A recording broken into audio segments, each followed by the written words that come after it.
Captain Mike Harris had been deployed in Iraq for nearly 9 months.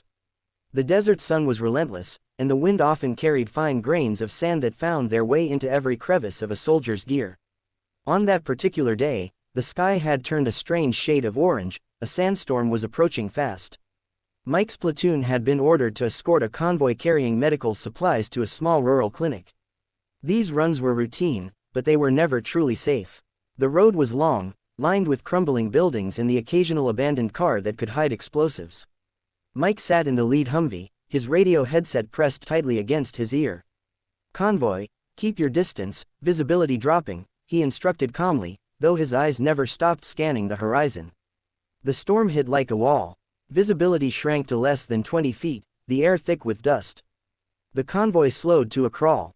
Mike's mind was split, part on the road ahead, part on the thought of his wife, Sarah, and their 6-year-old daughter, Emma, back home in Colorado. He had promised them he'd be careful, but in this place, safety was always uncertain.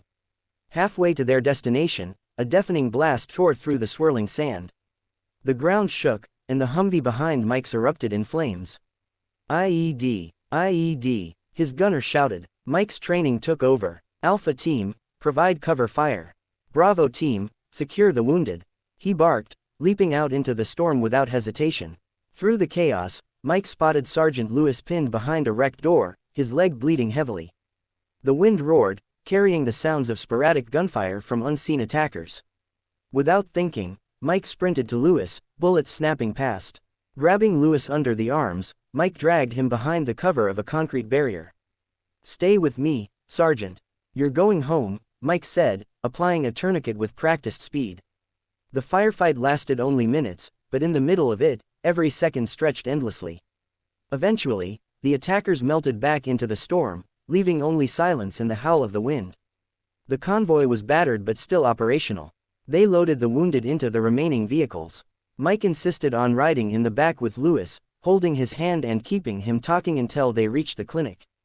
Later, the medics would tell Mike that his quick action had saved Lewis' life. That night, in the dim glow of the base's generator-powered lights, Mike sat alone in the mess hall, sipping stale coffee. He could still hear the blast, still feel the grit in his teeth, still see Lewis' pale face. He thought about the risk, the cost, and about how tomorrow, they'd have to go back out again. 2 months later, Mike's deployment ended.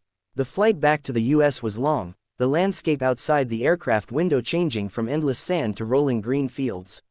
His uniform still carried faint traces of dust, the kind that seemed impossible to wash out. When the plane landed in Denver, the air was crisp, cool, and clean, almost shocking after months of dry heat.